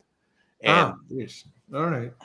so Interesting. yeah, Mhm. so basically it's like it's trying to grow up where the kid it's kind of hard because the kid is too advanced for her age, and she but she doesn't know how to be a kid. And I this is what Chris Evans is trying to teach yeah, him. And yeah. so now it's like the whole story is like trying to find a compromise between that. But it's well acted, well made, well made. Mhm. And of course, Captain America, any film with Captain America, well, except for the Fantastic Four.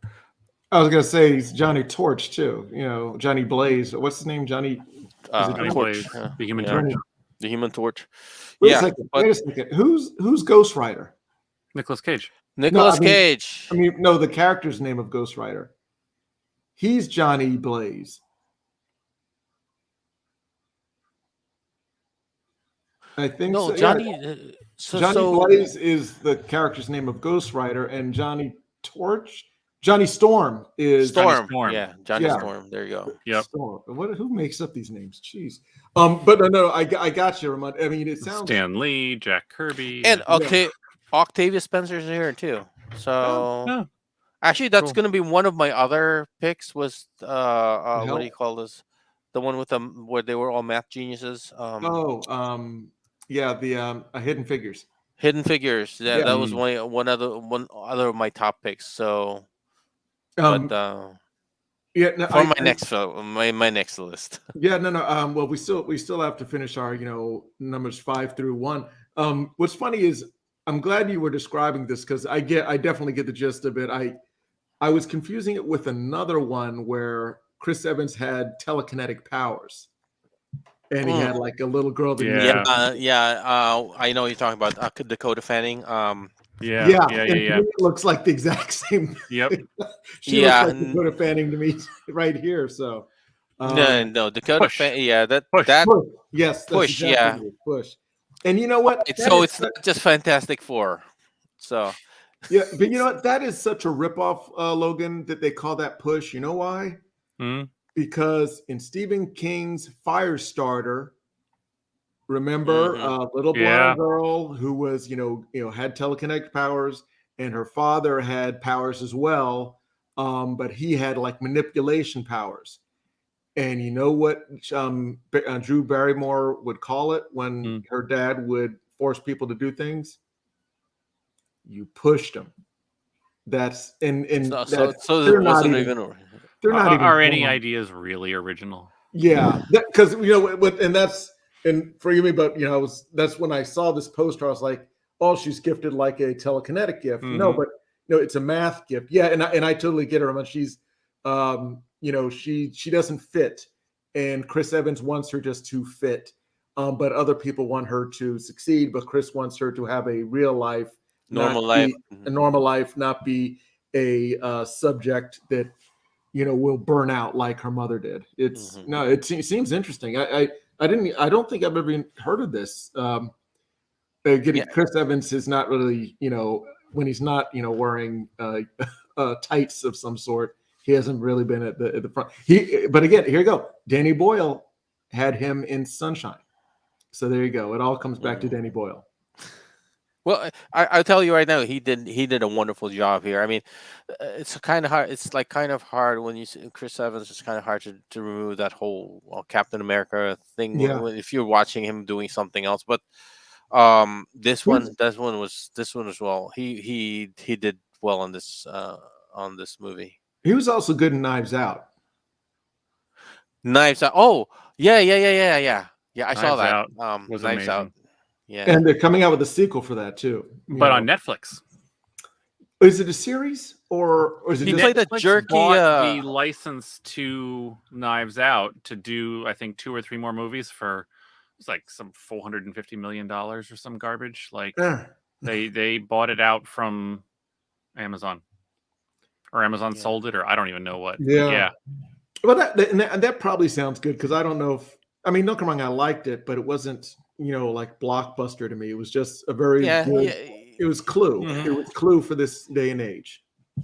Yeah, and he was like playing a jerk. He was his character somewhat of a jerk. Well, they were all kind of jerks, Yeah, that's true. He but at least at the end, he kind of was trying to help. What's her name? She's my my Hollywood wife. Oh, geez. Oh, yeah. She was also in Blade Runner as Yes. She was also in the latest 007 movie. She had a little cameo in there. She has like a Hispanic accent, right? Well, yeah, she's Cuban. She's a Cuban accent, yeah. Yeah. Oh gosh. Yeah, I saw her. Actually, I was going like I saw her in another video where she plays it's like it's a Hispanic telenovela where she plays the slave to a Roman praetor. And I was going like I know her, and then all of a sudden I saw her in Knives Out. I was going like, oh. That is her. Again, I'm just pulling out my trivia book here. She was also in a movie called War Dogs with Jonah Hill and Miles Teller. Mm. Yeah, and again, but she killed it for me in Blade Runner 2049. Yeah. As Joy. So, good stuff. Good stuff. We have gone over 15 of our top 10 list. That doesn't sound right mathematically, but you know what I'm saying. We've gone through the top 5 of each one of our top 10 lists. Mhm. So there you go. Good stuff, guys. Good stuff. Yeah. And we will be coming back. Our next episode, I don't know if we'll be doing it before or after New Year's, but we will continue our top 10 list. Maybe Kenny will Unless be it back changes. Yeah, exactly. Nobody will modify know. between now and then. Yeah, nobody will Yeah, know. pretty We much. can change it. And again, what we also will be probably doing is coming back and doing top 10s based on category. Top 10 sci-fi. I think that would be better. Yes. Yeah. I mean, there's too many movies. We love too many films, and we should give each category the respect that it deserves. And we're nerds, so There you go. And doesn't hurt. what's the name of the guy you like, Ramon? The Todd Sweeney guy. What's his name? Todd. Yeah, Tony Todd, not Sweeney Todd. Not Yes. not Sweeney Todd. Totally different. That's what do you call this? The Johnny Depp. No, Yeah. Tony Todd. Yeah, we'll do all of the favorite movies of him. We'll rank his movies. And you know what? I mean, hey, we got. I would have to That's an rank entire his program Hercules in itself. Legendary Journeys episodes. I wouldn't be able to rank his movies. Let's rank every Johnny Depp movie. Yeah, we could do that. Yeah, we can do that. Yeah, there you go. See, there's always something to talk about on the internet. We'll do a mukbang episode where we just sit and look at the camera and eat potato chips. Anyway, guys, as always, a super pleasure. Everybody out there, feel free in the comments below. Tell us some of your favorite films. We're also going to be doing in 2022. We got a whole new format coming out. We're going to be doing more watch parties, so you can join us and watch films with us. Where don't forget, as you see in the crawler below, we actually have a subscription channel that if you want to help donate to us, if you want to make recommendations for things to watch, if you want to purchase some of our glorious merchandise. If you want to bribe us to talk about your favorite movies. Exactly. It's all at bingenetwork.com. That's the mother company. We're Binge Theory, part of yada, yada, yada. It's Binge. It's a thing. You get it. Very good. Gentlemen, as always, it has been a pleasure. We'll catch each other on the next one. Out there, be sure to take care of each other, take care of yourselves, and as always, if it's worthwhile, it's worth binging.